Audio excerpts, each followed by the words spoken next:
Bienvenue dans cette nouvelle édition du Non-Stop Info. Voici les titres de l'actualité.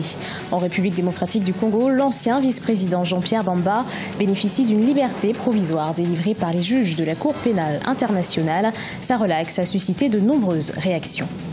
Coding for Employment, le nouveau programme de la Banque africaine de développement, permettra à plus de 32 millions de jeunes Africains de se former dans le domaine du codage, un domaine incontournable sur le marché du travail. Et puis au Sénégal, le commerce du poulet est en plein essor avec les préparatifs de la fête de l'Aïd el-Fitr qui signe la fin du Ramadan. Les Sénégalais commencent à se ravitailler en viande blanche. En République démocratique du Congo, les juges de la Cour pénale internationale ont libéré ce 12 juin l'ancien vice-président Jean-Pierre Bamba. En 2016, il avait été condamné en première instance à 18 ans de prison pour crimes de guerre et crimes contre l'humanité pour les atrocités commises par ses troupes en République centrafricaine entre 2002 et 2003. La relaxe de Jean-Pierre Bamba a suscité de nombreuses réactions. Écoutons à son propos le juriste Isidore Ozando Olanga. Donc, dès lors qu'il a été acquitté dans cette affaire, sa présence en détention, ça ne justifiait plus. Donc là, on devait que le libérer. Et puis, c'est une bonne chose pour la justice internationale. Pour moi, on a appliqué la loi parce que ça, c'est une opinion personnelle. Sa condamnation, c'était vraiment illogique dans la mesure où les autres acteurs principaux n'ont même pas été poursuivis. Je pense au président centrafricain. Il n'a pas été poursuivi. Alors, comment lui, il pouvait payer seul toute cette affaire?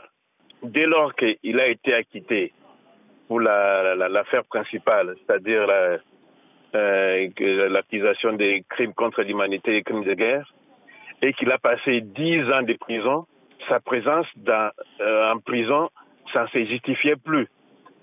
Dans la mesure où, pour la deuxième affaire, il encourt au maximum 5 ans de prison. Or, il a déjà passé 10 ans en prison. Donc, c'est que sa présence là-bas, ça ne se justifie pas. C'est quelqu'un qui a été vice-président et qui a une formation politique qui a pignon sur rue. Et avec son aura, sa personnalité, il va certainement peser d'une manière ou d'une autre dans la vie politique actuellement. Créer plus de 9 millions d'emplois en Afrique dans les années à venir, c'est l'un des objectifs du nouveau programme de la Banque africaine de développement, la Coding for Employment, lancé à Kigali durant le sommet sur l'innovation en Afrique qui s'est clôturé au Rwanda ce 8 juin. Ce programme a comme objectif principal de préparer les jeunes Africains aux emplois de demain. Fraterne Dakaïsanga. Coding for Employment a été lancé par la Banque africaine de développement en marge du sommet pour l'innovation en Afrique qui s'est tenu à Kigali au Rwanda du 6 au 8 juin 2018. Le programme vise à sensibiliser la jeunesse africaine à prendre conscience de la place du codage sur le marché du travail. Selon la Banque africaine de développement, plus de 9 millions d'emplois seront créés par ce programme et 32 millions de jeunes Africains seront formés en matière de codage.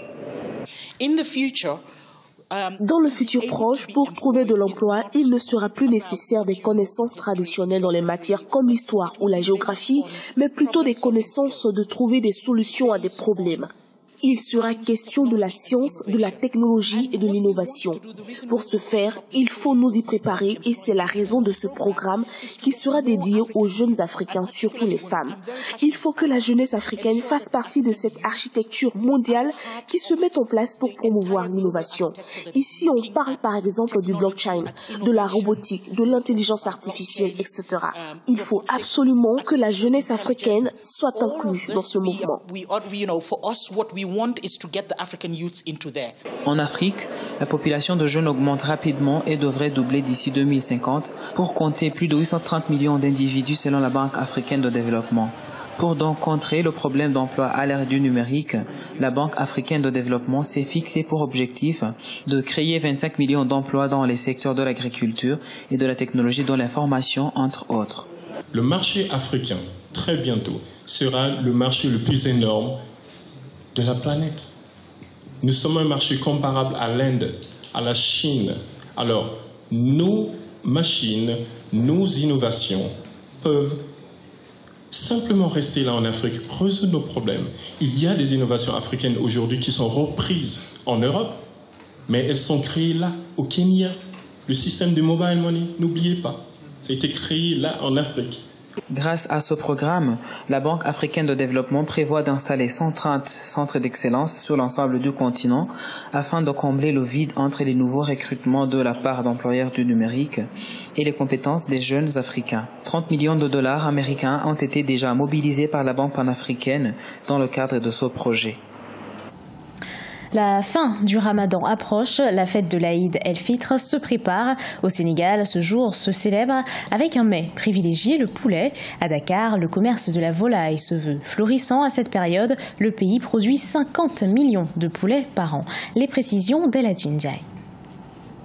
À moins d'une semaine de la célébration de l'Aïd el-Fitr, les Sénégalais commencent à se ravitailler en poulet pour s'offrir un mets relativement copieux le jour de la Korité. À cette occasion, la volaille demeure la plus prisée le jour de cette fête. Au marché de Tilène à Dakar, le commerce de la volaille et des activités connexes deviennent de plus en plus florissants, notamment avec les détenteurs de déplumeuses traditionnelles. Actuellement, je reçois jusqu'à 300 à 400 poulets par jour et à 2 jours de la fête, je peux déplumer 600 à 700 poulets par jour. Le prix est fixé à 100 francs CFA pour chaque poulet. Cette activité me permet de subvenir à mes besoins et voilà 5 ans que je la pratique. Pour cette année 2018, les commerçants rassurent quant au prix du poulet. Néanmoins, ils souhaiteraient que le gouvernement interdise l'importation de la volaille pour des raisons de concurrence qu'ils estiment déloyales. Ceci surtout pour favoriser l'emploi généré par ce commerce et toutes les autres activités qui y sont liées dans le pays. Ça, c'est notre travail.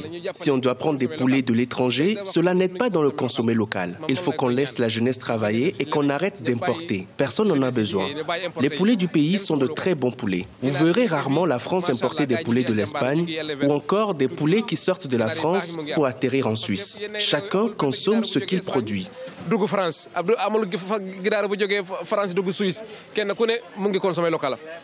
Poulet local ou importé, quoi qu'il en soit, chaque Sénégalais souhaite avoir de la viande blanche le jour de la Korité pour perpétuer ce qui est devenu comme une tradition alimentaire bien sénégalaise le jour de l'Aïd el-Fitr.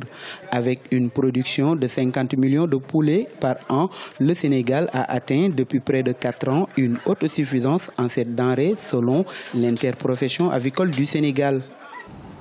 Au Cameroun, les travaux du stade Paul Biya d'Olembe à Yaoundé s'accélèrent. D'ici 7 mois, le stade devrait être livré aux autorités camerounaises. Le gouverneur de la région du centre a effectué une visite du chantier ce 9 juin. L'infrastructure accueillera l'ouverture de la CAN 2019. Viviane Baoken. Sur le site du chantier du stade Paul Biya d'Olembe à Yaoundé, les travaux s'accélèrent sans répit. Les préfabriqués arrivés sur ce site il y a quelques mois sont en train d'être installés et on peut déjà apercevoir certains éléments importants de ce complexe sportif, parmi lesquels le stade. Selon le constructeur italien Pizzini, le stade principal est prêt à 60% et sera totalement livré dans les 3 semaines. Dans le prochain 3 semaines, on va finir avec les gradins. Bon, les grandes zones, les zones sud, nord et est, d'accord, on va finir avec les gradins. On va préparer aussi en même temps pour commencer avec la structure du trottoir, parce que tous les stades vont être couverts. Maintenant, en même temps, il y a le tribune ouest, où on appelle ça le tribune VIP, mais ce n'est pas seulement VIP, c'est la zone des médias, c'est la zone de joueurs et aussi la zone VIP et VVIP. Ça aussi, va être fini comme structure pour le fin juillet. Les pépinières à gazon, les stades annexes ainsi que l'unique hôtel du complexe sportif d'Olembe prennent également vie. Et pour s'assurer de l'avancement efficient des travaux, le gouverneur de la région du centre a envoyé un signal fort aux employés intenables qui veulent mettre à mal ce projet. C'est les instructions du chef de l'État que ces stades devaient être livrés pour la CAN et que nous ne sommes pas là pour les gens qui veulent faire et la politique et le syndicalisme et autre chose. Donc nous sommes là pour voir ce problème. Et que si les gens pensent que c'est parce que l'État s'engage dans cette lancée et il veut nous mettre le bâton sur les roues, on va les extirper. Le complexe sportif d'Olembe à Yaoundé est la principale infrastructure de la Coupe d'Afrique des Nations de football Cameroun 2019. Les travaux qui ont débuté en 2016 devront s'achever en décembre 2018. Ce journal a été préparé par l'ensemble de la rédaction. Merci de l'avoir suivi. Retrouvez dans un instant une nouvelle édition de l'actualité sur Africa 24.